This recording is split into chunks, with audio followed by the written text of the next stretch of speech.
Machine लगाओ भाई इनकी पीठ पे। हाँ तो उधर को दिखाओ, उधर को मशीन लगाओ इनकी पीठ पे। बोलो कहाँ के? बांग्लादेश से। मशीन तो बांग्लादेश बता रही है।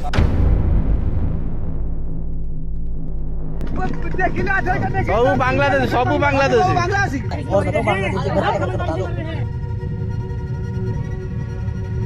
बस बस बस बस।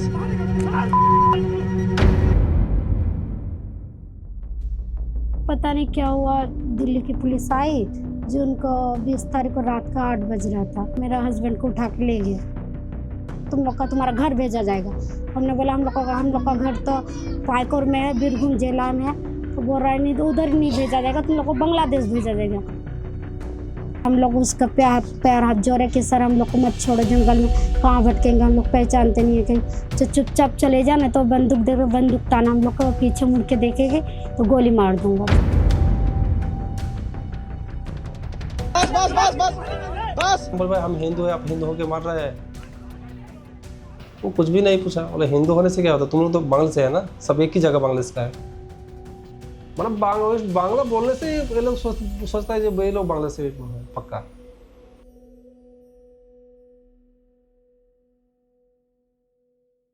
2025 में भाजपा शासित अलग अलग राज्यों से ऐसी खबरें आनी शुरू हुई कि पश्चिम बंगाल के रहने वाले मजदूरों को बांग्लादेशी और रोहिंग्या बताकर पीटा जा रहा है। जब पीड़ित सामने आने शुरू हुए तो ऐसा नहीं कि इसमें कोई खास धर्म के लोग शामिल थे। पैनिक ऐसा क्रिएट हुआ कि लोग अपना कामकाज छोड़कर अपने घर वापस लौटने लगे। प्रताड़ना के आरोप प्रशासन पर भी बराबर लगे। तो पश्चिम बंगाल के इस विधानसभा चुनाव में यह एक बड़ा मुद्दा बनकर उभरा है। इनमें राष्ट्रीय स्तर पर जो मामला सबसे ज्यादा चर्चा में आया था वो सोनाली खातून का है। बीरभूम की रहने वाली सोनाली खातून अपने पति और बच्चे के साथ दिल्ली में रहती थी। वो दिल्ली में लगभग 20 सालों से रह रही थी और दूसरे के घरों में डोमेस्टिक वर्क करती थी और पति कूड़ा उठाने का काम करते थे। जून 2025 में दिल्ली पुलिस ने सोनाली, उनके पति दानिश शेख और 8 साल के बेटे साबिर को बांग्लादेशी इमिग्रेंट होने के संदेह पर उन्हें रोहिणी से डिटेन किया था। पता नहीं क्या हुआ, दिल्ली की पुलिस आई जो उनको 20 तारीख को रात का 8 बज रहा था। फिर मैं बाथरूम गई, फिर मेरा हस्बैंड को उठा के ले गया। अगर तुम्हारा डॉक्यूमेंट्स दिखा, फिर हम लोग का पैन कार्ड था, राशन कार्ड था, आधार कार्ड था, सभी दिखाए। और हमारा मम्मी का 2002 नाम है, वोट का पहचान पत्र, वो भी दिखाया। तो फ़ोन भी छीन लिया और जो डॉक्यूमेंट्स मेरा हस्बैंड का दिखाया था वो भी छीन लिया। गाड़ी में बिठाया, कार में, फिर ले जाके उधर अंदर रख दिया। 7 दिन वहाँ पे रख दिया, भूखा प्यासा। फिर वहाँ पे 7 दिन पर सुबह बोला, रात को बोला कि तुम लोग तैयार होकर रहना। हमसे क्यों? तो बोल रहे तुम लोग को भेजा जाएगा। हमने बोला कहाँ सर हम लोग को भेजा जाएगा, ऐसे में तो भूखा प्यासा हम लोग को बंद करके रख दिया और कितना अत्याचार करोगे हम लोग के साथ। बोल रहे अत्याचार नहीं है, तुम लोग का तुम्हारा घर भेजा जाएगा। हमने बोला हम लोग का घर तो पायकोर में है, बीरभूम जिला में है। तो बोल रहा है नहीं, तो उधर नहीं भेजा जाएगा, तुम लोग को बांग्लादेश भेजा जाएगा। तो हमने बोला क्यों, हम लोग बांग्लादेश से तो नहीं कि हम लोग को बांग्लादेश भेजा जाएगा। तो बोला चुपचाप रहो और मेरा बीपी मत बढ़ाओ। उस वक्त को याद करते हुए सोनाली बताती हैं कि एयरपोर्ट से लेकर रास्ते भर उनके साथ के सभी लोगों की आंखों पर पट्टी बांधकर उन्हें असम बॉर्डर तक ले जाया गया और फिर बीएसएफ जवानों ने उन्हें जंगल में छोड़ दिया। लगभग 10 दिनों तक वो लोग घने जंगलों में भटकते रहे। हम लोग उसका पैर हाथ जोड़े कि सर हम लोग को मत छोड़ो, जंगल में कहाँ भटकेंगे, हम लोग पहचानते नहीं है कहीं। तो चुपचाप चले जाना, तो बंदूक दे, बंदूक ताना, हम लोग को पीछे मुड़ के देखेंगे तो गोली मार दूंगा। फिर हम लोग जंगल में भटकते जंगल में भटके 10 दिन तक। 10 दिन पर एक नदी आया तो थोड़ा सा पानी था। फिर बच्चे लोग को हम लोग को तो तैरना नहीं आता है। फिर हम लोग चलते थोड़ा तैरे, फिर उस पार आए तो हम लोग को एक आदमी मिला। फिर हम बोल रहे सर ये कहाँ है, बंगाली में बोला। तो बोल रहा है कि ये बांग्लादेश है। तो हमने बोला हम लोग तो बांग्लादेशी नहीं हो। तो बोल रहे तुम लोग बांग्लादेशी नहीं हो तो फिर इधर क्या कर रहे हो। तो हमने बोला दिल्ली की पुलिस ने हम लोग को जबरदस्ती हम लोग को भेज दिया। सोनाली और उनके पति ने इसके बाद भारतीय सीमा में वापस लौटने की भी कोशिश की, लेकिन उन्हें मार पीट कर फिर से बांग्लादेश की सीमा में धकेल दिया गया। हमें तो कुछ पता नहीं है कि बॉर्डर होता है कि कुछ होता है। फिर हम जैसे वो लोग बोले तो ऐसे हम लोग जा रहे थे। तब वो वहाँ पे पानी था, यहाँ तक पानी था। फिर हम पानी में बोल रहा कि इधर चले जाओ, ये तुम्हारा भारत पड़ता है, ये बांग्लादेश से, लेकिन ये पार कर दोगे तो तुम्हारा घर पहुँच जाओगे। तो हमने वैसे जैसे बोला बांग्लादेशी लोग ने, हम लोग वैसे ही कर रहे थे। फिर वहाँ पे बीजेपी का भी ये सब था, उस लोग ने पकड़ा, फिर पकड़ के हम लोग को बहुत मारने पीटने के बाद फिर मेरे हस्बैंड को बोला है कि तुम पढ़े लिखे हो, तो उसने बोला कि हाँ हम लोग पढ़े हैं दिल्ली में स्कूल में, तो 8 तक पढ़े हैं। तो बोला नाम लिखो तुम लोग का, गांव का, तुम्हारे माँ बाप का सब नाम लिखा। फिर भी पढ़ा, फिर बोल रहा है कि नहीं कुछ फ़ायदा नहीं। फिर मारने लगा मेरे हस्बैंड को। फिर हमने रोने लगे, हम लोग क्यों मारो, हम लोग को तो ऐसे में बिना फालतू में पकड़ करके रखो, हम लोग को अपना देश भेजो। तो बोल रहा है क्यों देश भेजो, तुम लोग का आधार कार्ड दो। हमने बोला कि आधार कार्ड तो हम लोग का सब छीन लिया, तो कैसे दिखाया, तुम पता करो दिल्ली की पुलिस को। तो बोल रहा है नहीं कुछ फ़ायदा नहीं है, चुपचाप बैठे रहो। सोनाली उस वक्त गर्भवती थी और किसी तरह अपने पति, बेटे और डिटेन किए गए 3 और संबंधियों के साथ बांग्लादेश की राजधानी ढाका पहुंच गईं। कुछ दिनों तक ढाका में रहने के बाद जब बांग्लादेश पुलिस को इस बात की खबर मिली तो उन्हें इलीगल एंट्री के आरोप में गिरफ्तार कर जेल भेज दिया गया। जब पता चला कि ये लोग भारतीय नागरिक है, बांग्लादेशी पुलिस को फिर उन लोग ने गिरफ्तार करने के बाद 101 दिन हम लोग को जेल में गुजारना पड़ा। 26 सितंबर 2025 को कलकत्ता हाईकोर्ट ने सोनाली के डिपोटेशन को इलीगल बताते हुए आदेश दिया कि उन्हें 4 सप्ताह के भीतर भारत वापस लाया जाए। कोर्ट ने कहा कि सिर्फ संदेह को प्रमाण नहीं माना जा सकता। हाईकोर्ट ने मिनिस्ट्री ऑफ होम अफेयर्स पर आरोप लगाए कि उन्होंने डिपोटेशन से पहले 30 दिन की वेरिफिकेशन प्रक्रिया पूरी नहीं की। कोर्ट की सुनवाई के दौरान यह बात भी सामने आई कि दिल्ली पुलिस या केंद्र सरकार ने वेरिफिकेशन के लिए राज्य सरकार या बीरभूम जिला प्रशासन से कोई संपर्क नहीं किया था। दिल्ली पुलिस और FRRO यानी कि फॉरेनर्स रजिस्ट्रेशन ऑफिस ने वो डिटेल्स पश्चिम बंगाल को फॉरवर्ड ही नहीं की। मशीन लगाओ इनकी पीठ पे, चेक कर लो। बोलो कहाँ के? बांग्लादेश के। मशीन तो बांग्लादेश बता रही है। बिहार, यूपी, अररिया जिला। उस लोग ने किसी से बात नहीं किया कि हम लोग का ममता बनर्जी, हमने बताया कि हम लोग का सरकार ममता बनर्जी पड़ता है, उधर बात कीजिए, हम लोग का मेंबर है जो सायरो से बात कीजिए, कुछ नहीं पता किया। सब बताए, फिर भी किसी से बात करने की कोशिश भी नहीं किया, पता भी नहीं किया, ऐसे सिर्फ रिपोर्ट कर दिया। हाई कोर्ट के फैसले को केंद्र सरकार ने सुप्रीम कोर्ट में चुनौती दी। 4 दिसंबर 2025 को सुप्रीम कोर्ट ने केंद्र सरकार को साफ निर्देश दिया कि सोनाली खातून और उनके 8 वर्षीय बेटे को मानवीय आधार पर तुरंत भारत वापस लाया जाए। चीफ जस्टिस सूर्यकांत की बेंच ने कहा कि कानून को कभी कभी इंसानियत के आगे झुकना पड़ता है और गर्भावस्था की स्थिति को देखते हुए मां बच्चे को अलग नहीं किया जा सकता। सोनाली और उनका बेटा 6 दिसंबर 2025 को मालदा बॉर्डर के रास्ते भारत लौट आए। सोनाली ने 5 जनवरी 2026 को बीरभूम में एक बेटे को जन्म दिया।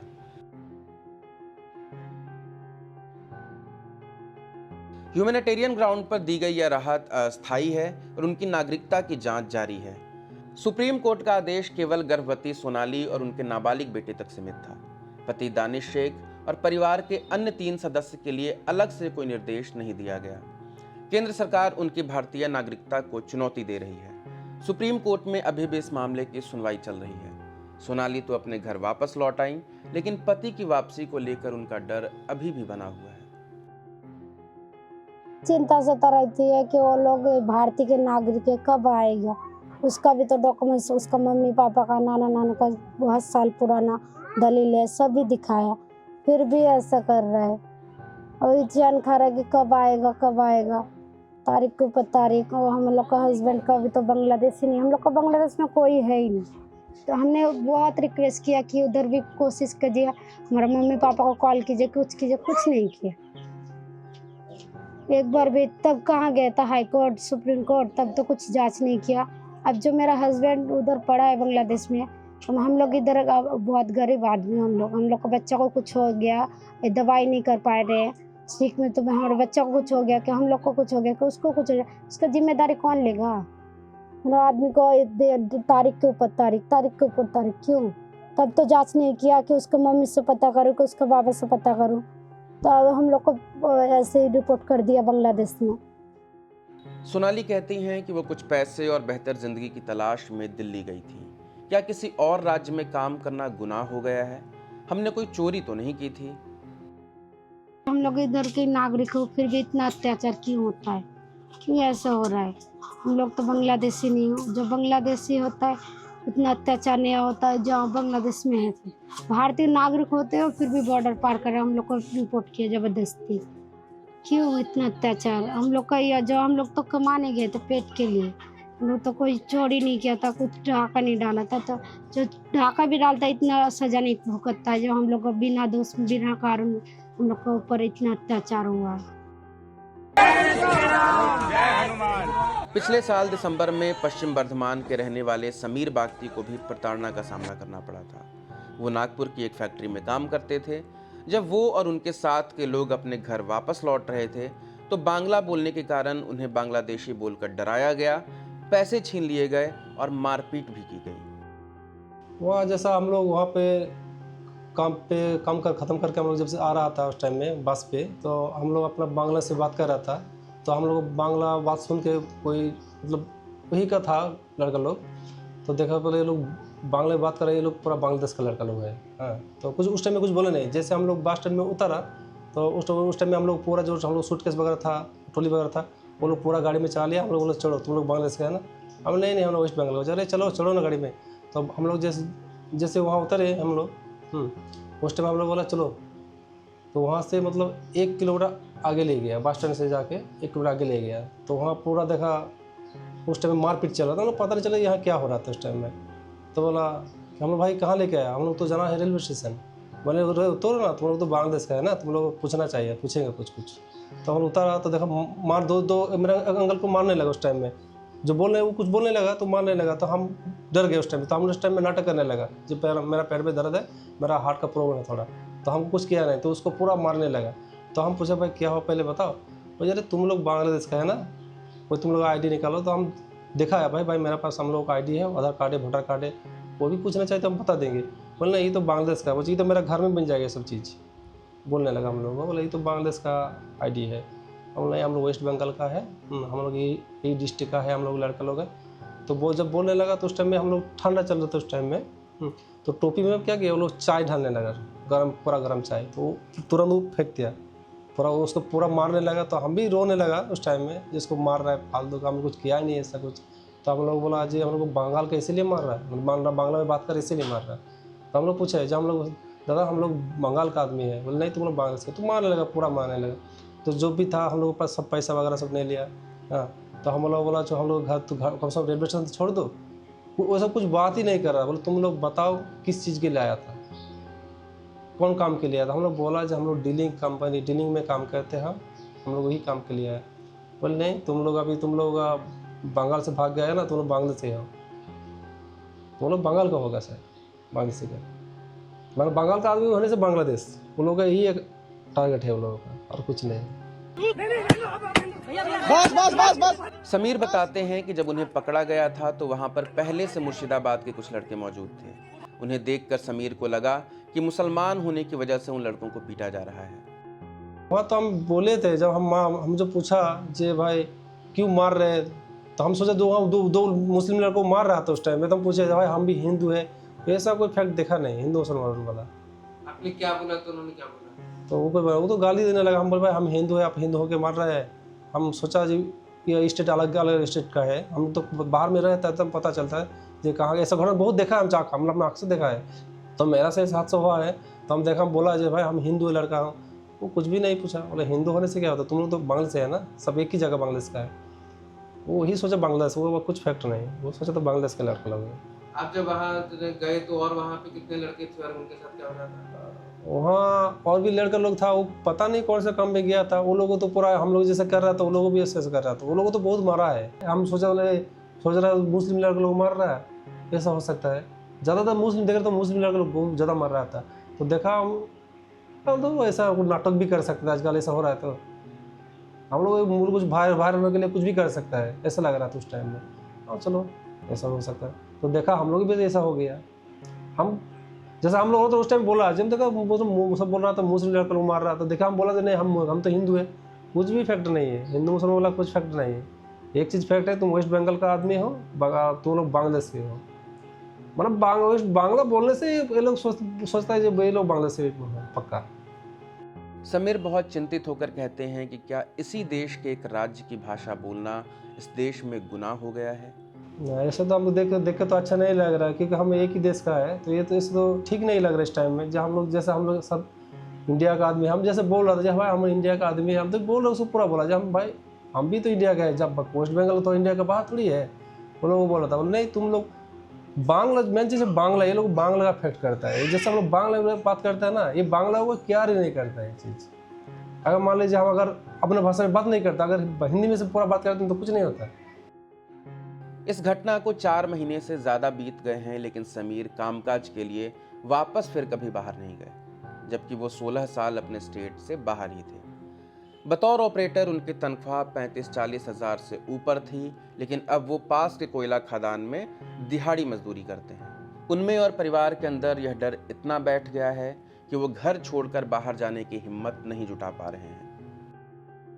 नहीं, अभी डर से काम पे नहीं जा रहा। सही जो बात सही है वही बता रहा हूँ मैं। हम जो पहले बार यहाँ आके जब आया घर में, उस टाइम में पूरा मतलब वो क्या हुआ यहाँ पर, मतलब वीडियो बनाया जो अभी मोबाइल में बना रहा, हाँ मतलब ये सब हुआ था, जो वायरल हो गया वीडियो, कुछ वीडियो, तो हमको डर लग रहा है जो कुछ जाएंगे बाहर में कोई मार देगा तक, और वही डर लगा ना, डर लग रहा बाहर में। हम लोग जो हादसा हुआ ऐसे वायरल भी हो गया कुछ वीडियो। मेरा 3 लड़की है घर में, मेरा बीवी है, हाँ मतलब ये लोग डर रहा है बस बाबा जो वीडियो सब करके ले गया सब, मतलब हम लोग देखा है, मतलब कुछ वीडियो हम टीवी में भी देखा है, तो वही डर रहा है जब बाहर में जाकर कुछ मार देगा कोई, यही डर रहा है। बोला अभी काम पे मत जा, अभी जो मिल रहा है इधर टुक टाक, हाँ चल रहा है। यहाँ वो खदान पे कोयला लाने जाते हैं, जो मिलता है वही लाना चाहते हैं हम लोग। मतलब आप ऑपरेटर से मजदूर बन के रह गए? हाँ मजदूर बन के रह गए। अभी क्या करेंगे, अभी वही तो, अभी इतना मिल रहा था, अभी तो कुछ नहीं, 4 महीने से बैठा है तब से। समीर के साथ उनके पड़ोसी गांव के दिलीप बागती भी इस घटना के शिकार हुए थे। 50 की उम्र में वो अपनी रोजी रोटी के लिए बाहर कमाने गए थे, मगर उनके अंदर डर ऐसा बैठ गया है कि उसके बाद वो कभी बाहर नहीं गए। देखिए हम लोग को डर लग रहा, बाहर में जाएगा ऐसा हो गया, फिर होगा, फिर अगर कोई मार देगा कि काट देगा, हम लोगों को खुशी किसी को मिलेगा नहीं, इसलिए डर से हम लोग बाहर में नहीं जाते हैं। इधर काम धंधा कोई होगा तो यहीं करेगा, और बाहर में जाने का डर लगता है। फिर ऐसे हो जाएगा तो कुछ हो जाएगा तो घर में खुशी नहीं मिलेगा, क्या करेगा।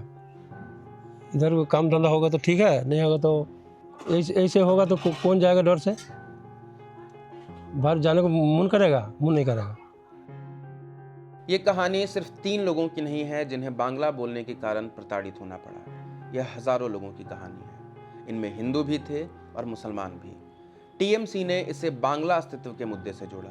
खासकर पुणे में पुरुलिया जिले के रहने वाले बंगाली मजदूर सुखन महतो की मौत के बाद ममता बनर्जी ने बंगाली मजदूरों से अपील की थी कि अगर उन्हें दूसरे राज्यों में माहौल असुरक्षित लगे तो वो बंगाल वापस लौट आएं। उन्होंने कहा कि हम ट्रेन का इंतजाम कर देंगे और यहीं पर काम देंगे।